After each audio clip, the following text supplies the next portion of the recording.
और हम एक ही दिन में आजाद हुए। 15 अगस्त 1947 को सुबह 8 बजे दिल्ली में लॉर्ड माउंटबेटन ने इंडिया के गवर्नर जनरल का हल्फ उठाया और कराची में कायदे आज़म मोहम्मद अली जिन्नाह ने हल्फ उठाया। एक ही दिन हम आजाद हुए। आज वो दुनिया की सुपर ताकत बनने के ख्वाब देख रहा है और हम दिवालियापन से बचने के लिए भीख मांग रहे हैं कि डिफॉल्ट ना हो जाए हम लोग। उन्होंने बिल्कुल ठीक कहा है कि इंडिया जो है इस टाइम सुपर पावर बनने की रेस में है। चाइना में एशियन टाइगर्स के बाद, चाइना के बाद इंडिया का नाम ही आता है, पाकिस्तान का नाम दूरों दूर तक नहीं आता है। उसकी वजह यह है कि हमारा जो पॉलिटिकल निज़ाम है, जो एडमिनिस्ट्रेटिव निज़ाम है, जो हाइब्रिड निज़ाम है, वो नाकाम हो गया। देखिए डिफॉल्ट मुल्क तो आपने देखा होगा, जो प्रीवियसली आपके पास एग्जांपल है श्रीलंका की, बिल्कुल श्रीलंका की। ये डिफॉल्ट मुल्क ऐसे होते हैं। आप डिफॉल्ट अगर आपका कैमरामैन दिखाए तो ये डिफॉल्ट मुल्क तो नहीं है कि हर बंदा 1500-1600 का तो इंडिविजुअली खाना खा रहा है बैठ के, इंडिविजुअली खा रहा है फैमिली के साथ 10,000 का। ठीक है। और ये मुल्क ऐसा है कि आप देखें इसको अगर फनी पॉइंट ऑफ व्यू से कि 70 साल से ये लोग खा ही रहे हैं इसको, ठीक है, तो फिर भी नहीं खत्म हो रहा। तो ये सब एक साइड पे मुझे अगर या आपको कहा जाए कि इंडिया का नाम ही नहीं लेना, इंडिया के बारे में डिस्कशन ही नहीं करनी, इंडिया की तारीफ ही नहीं करनी, और दूसरी साइड पे आप टीवी लगाएं देखें हमारे नेशनल चैनल पे जी हमारे पॉलिटिशियन कह रहे हैं इंडिया से सीख लो। हिंदुस्तान और हम एक ही दिन में आजाद हुए।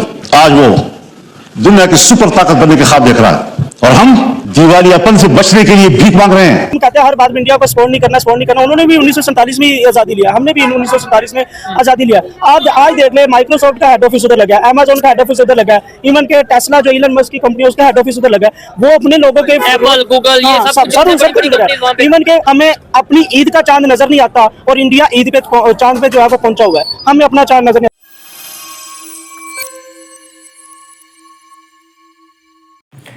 नमस्कार दोस्तों, आप सभी का स्वागत है सिर्फ भारत पर। दोस्तों, पाकिस्तान की संसद में भारत की जमकर तारीफ हुई है। दोस्तों, आपको बता दें, जमीयत उलेमा इस्लाम पाकिस्तान के अध्यक्ष मौलाना फजलुर रहमान संसद में पाकिस्तान की बर्बादी का हाल बता रहे हैं। आपको बता दें कि इस मौलाना को मौलाना डीजल के नाम से भी जाना जाता है।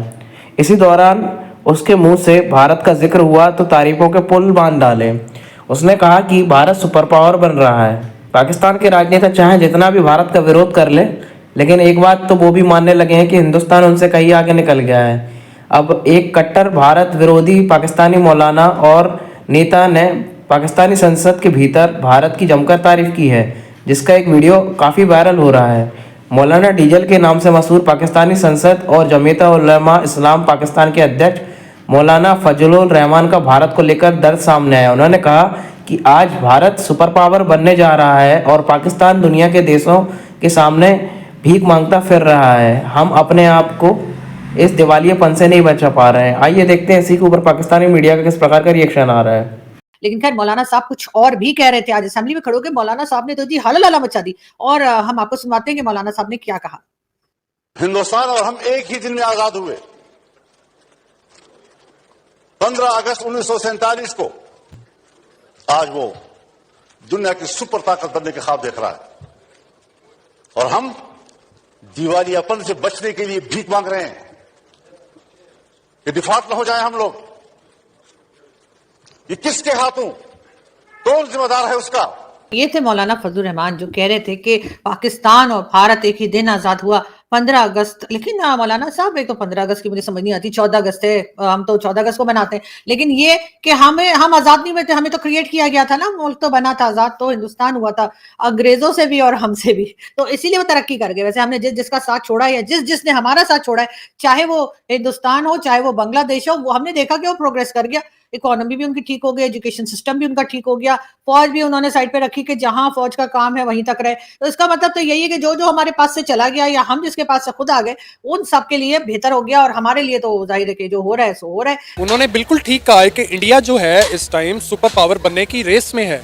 चाइना में एशियन टाइगर्स के बाद, चाइना के बाद इंडिया का नाम ही आता है, पाकिस्तान का नाम दूरों दूर तक नहीं आता है। उसकी वजह यह है कि हमारा जो पॉलिटिकल निज़ाम है, जो एडमिनिस्ट्रेटिव निज़ाम है, जो हाइब्रिड निज़ाम है, वो नाकाम हो गया। देखिए डिफॉल्ट मुल्क तो आपने देखा होगा, जो प्रीवियसली आपके पास एग्जांपल है श्रीलंका की, बिल्कुल श्रीलंका की। ये डिफॉल्ट मुल्क ऐसे होते हैं। आप डिफॉल्ट अगर आपका कैमरामैन दिखाए तो ये डिफॉल्ट मुल्क तो नहीं है कि हर बंदा 1500-1600 का तो इंडिविजुअली खाना खा रहा है बैठ के, इंडिविजुअली खा रहा है फैमिली के साथ 10,000 का, ठीक है। और ये मुल्क ऐसा है कि आप देखें इसको अगर फनी पॉइंट ऑफ व्यू से कि 70 साल से ये लोग खा ही रहे हैं इसको, ठीक है, तो फिर भी नहीं खत्म हो रहा। तो ये सबसे अमीर मुल्क है, मैं आपको बताऊं। डीजल जो नाम है वो ख्वाजा आसिफ ने इसका रखा था, उसको इस दफ़ा इस गेम के अंदर कुछ नहीं मिला, तो वो बोल रहा है और बोलता रहेगा, वो हर चीज़ को डिफॉल्ट करेगा। इंडिया ने तरक्की बहुत की है, इसमें कोई शक नहीं है, वहाँ स्टेबिलिटी है, वहाँ पॉलिटिकल सिस्टम है। आपकी स्टेट पॉलिसी थी पिछले 70 सालों से कि इंडिया आपका आर्च नेमेसिस है, आपका जानी दुश्मन है, पहले दिन से आपका मुखालिफ है। वो इस टाइम जो है आपकी पॉलिसी रिवर्स हो गई है, इंडिया आपका दुश्मन नहीं है। मैं रिसेंटली ISPR की मैं वीडियोस देख रहा हूँ, मुझे तो इंडिया का कोई नामो निशान नहीं नजर आ रहा। इंडिया के बारे में जो हमारी परसेप्शन है ना कि बड़ा गंदा होगा कंट्री, अगर आप देखें, अगर कुछ व्लॉगर्स को देखें, मैं नाम नहीं लेता, लेकिन वो जो इंडिया गए ना ट्रैवल के लिए, तो उन्होंने जो अपने जो दिखाया है ना, वो कंट्री हमारी एक्सपेक्टेशन से कई आगे है। उनके रोड, उनका हर स्टेट का आपको पता वहाँ पे वर्सलाए हर तरह की, और जो पेट्रोल रेट है वहाँ पे, तो वो बड़ा ऑर्गेनाइज कंट्री। कल एक पार्लियामेंट के अंदर एक स्पीच की और कहा कि भारत जो है वो तो सुपर पावर बनने जा रहा है और हम जो है डिफॉल्ट होने के करीब है। ये जो लफ्ज़ हैं, जारी बात है, इसको इंडियन मीडिया और इंडिया बड़ा हाईलाइट कर रहा है कि भाई देखो कैसा वक्त आ गया है कि जो मुल्क हमारे साथ आज़ाद हुआ था, आज वो खुद मान रहा है कि हम जो हैं वो हार रहे हैं, हम पीछे हैं। अच्छा, जब होता ये है कि जब आप डाटा देखते हैं, जब आप इस क्वेश्चन को एड्रेस करने की कोशिश कर रहे हैं कि क्यों हमारे पॉलिटिशियंस इस तरह की स्पीचेस कर रहे हैं, तो वो फिर इसका कंपैरिजन करते हैं। वो कहते हैं जी कि इंडियन जो ग्रोथ है, GDP ग्रोथ रेट है, वो तो तकरीबन 7.6% पे चल रही है, मतलब ये एक लेवल बन चुका हुआ है। और जो अगर देखा जाए, जो जिसे कहेंगे ना GDP पर कैपिटा इनकम जो है, जिसे नॉमिनल कहा जाता है, वो तकरीबन 2600-2700 के करीब है। इसी तरह अगर आप देखें कि वहाँ पे जो इन्फ्लेशन रेट है वो 5% है, हमारे यहाँ पे 30% इन्फ्लेशन रेट है, 30% से भी ज़्यादा हमारा इन्फ्लेशन रेट है। करंट अकाउंट डेफिसिट आप देख लें भारत का, वो 1.2% है हमारा जो है। अब एक्सपोर्ट देख लें, ठीक है जी, सिर्फ एक क्वार्टर में उनकी जो एक्सपोर्ट है, पहले क्वार्टर जनवरी से मार्च 2024 में, वो $125 बिलियन की एक्सपोर्ट है, आप इमेजिन कर लें, ठीक है। सो इसीलिए दुनिया में 5वें नंबर पे बड़ी इकोनॉमी के तौर पे वो सामने आ रहे हैं। अब ये क्वेश्चन जो है ये पाकिस्तानी अब करने लग पड़े हैं, उन्होंने बात करनी शुरू कर दिया। कहाँ पे देखें ना, GDP एक तरफ $3.678 ट्रिलियन की GDP हो, एक तरफ वो कह रहे हैं जी जो GDP है वो 3.8678 ट्रिलियन, डिफरेंट किस्म के डाटा जिस पे आते हैं, इसलिए देयर इज नथिंग, एक कंक्लूजन नहीं है। पाकिस्तान की GDP देख लें आप, वो $325 अरब की, $30 अरब की है। GDP हमारी पर कैपिटा जो इनकम है वो $1400 है। इंडिया इतनी बड़ी इकोनॉमी है, फिर भी $2500-2600, हम छोटी इकोनॉमी है, लोग भी थोड़े हैं, फिर भी $1400 के करीब जो है वो आप $1450 के करीब है।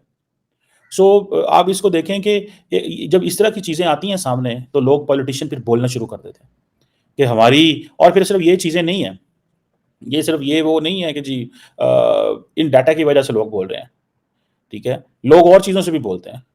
अब लोगों ने इसलिए भी बोलना शुरू कर दिया बिकॉज एक पॉलिटिकल अनसर्टेन सिचुएशन है। एक साइड पे मुझे अगर या आपको कहा जाए कि इंडिया का नाम ही नहीं लेना, इंडिया के बारे में डिस्कशन ही नहीं करनी, इंडिया की तारीफ ही नहीं करनी, और दूसरी साइड पे आप टीवी लगाएं, देखें हमारे नेशनल चैनल पे जी हमारे पॉलिटिशियन कह रहे हैं इंडिया से सीख लो। हिंदुस्तान और हम एक ही दिन में आजाद हुए, आज वो दुनिया की सुपर ताकत बनने के ख्वाब देख रहा है और हम दिवालियापन से बचने के लिए भीख मांग रहे हैं। हम कहते हैं हर बात में इंडिया को सपोर्ट नहीं करना। उन्होंने भी 1947 में आजादी लिया, हमने भी 1947 में आजादी लिया। आज देख ले, माइक्रोसॉफ्ट का हेड ऑफिस उधर लगा है, अमेजोन का हेड ऑफिस उधर लगा है, इवन के टेस्ला जो इलन मस्क की कंपनी है उसका हेड ऑफिस उधर लगा है। वो अपने लोगों के एप्पल, गूगल, ये सब इवन के हमें अपनी ईद का चांद नजर नहीं आता और इंडिया ईद पे चांद पे जो है वो पहुंचा हुआ है, हमें अपना चांद नजर नहीं आता। तारीफ खाली इंडिया की नहीं बनती, ठीक है। इंडिया अगर देखा जाए ना, अगर कंपेयर टू चाइना किया जाए तो शायद उसके 20% भी नहीं है। अच्छा, तो आप अगर तुर्की की देख लो, तुर्की में भी ऐसी डिक्टेटरशिप तो ये मौलाना फजलुर रहमान भी चाइना की बात करते हैं ना, तुर्की की बात करते हैं। मैं यही तो कह रहा हूं। जमीयत उलमा इस्लाम के जो सरबराह हैं मौलाना फजलुर रहमान, उन्होंने एक स्टेटमेंट दी है जो सोशल मीडिया पर मैं कह लें कि जंगल में आग की तरह फैल गई है। उन्होंने कहा है कि हमारा हमसाया मुल्क भारत सुपर पावर बनने जा रहा है और Pakistan is about to default. क्या कहेंगे जब हमारे सियासतदान इस तरह का बयान देते हैं, सोशल मीडिया पर बहुत ज़्यादा वायरल हो जाता है, खासकर इंडिया में भी इस पर तनकीद की जा रही है कि 70 साल पहले जो मुल्क हमसे अलग हुआ, आज उसके सियासतदान हमारी तारीफ़ें कर रहे हैं और अपने मुल्क के बारे में बता रहे हैं कि हमारे मुल्क में सियासी हालात क्या है और हमारा मुल्क डिफ़ॉल्ट हो रहा है। क्या कहना चाहेंगे मौलाना फजलुर रहमान के इस बयान पर? देखिए, बात ये है कि मैं तो मौलाना फजलुर रहमान साहब की आइडियोलॉजी से बिल्कुल एग्री नहीं करता, लेकिन उनके बयान से मैं 100% एग्री करता हूँ। उन्होंने बिल्कुल ठीक कहा है कि इंडिया जो है इस टाइम सुपर पावर बनने की रेस में है। चाइना में एशियन टाइगर्स के बाद, चाइना के बाद इंडिया का नाम ही आता है, पाकिस्तान का नाम दूरों दूर तक नहीं आता है। उसकी वजह ये है कि हमारा जो पॉलिटिकल निज़ाम है, जो एडमिनिस्ट्रेटिव निज़ाम है, जो हाइब्रिड निज़ाम है, वो नाकाम हो गया। आप यानी कि जब तक आप या देखें, या तो आप सोशलिस्ट निज़ाम ले आएँ यहाँ पे चाइना की तरह, नॉर्थ कोरिया की तरह, या आप जमहूरियत ले आएँ यूके की तरह, अमेरिका की तरह। देखें ना, कोई इस टाइम हम ना तीतर हैं ना बटेर हैं, ना हम इधर के हैं ना हम उधर के हैं। आपका कोई देखें, कोई पॉलिसी होनी चाहिए, कोई स्टेट पॉलिसीज़ होती हैं।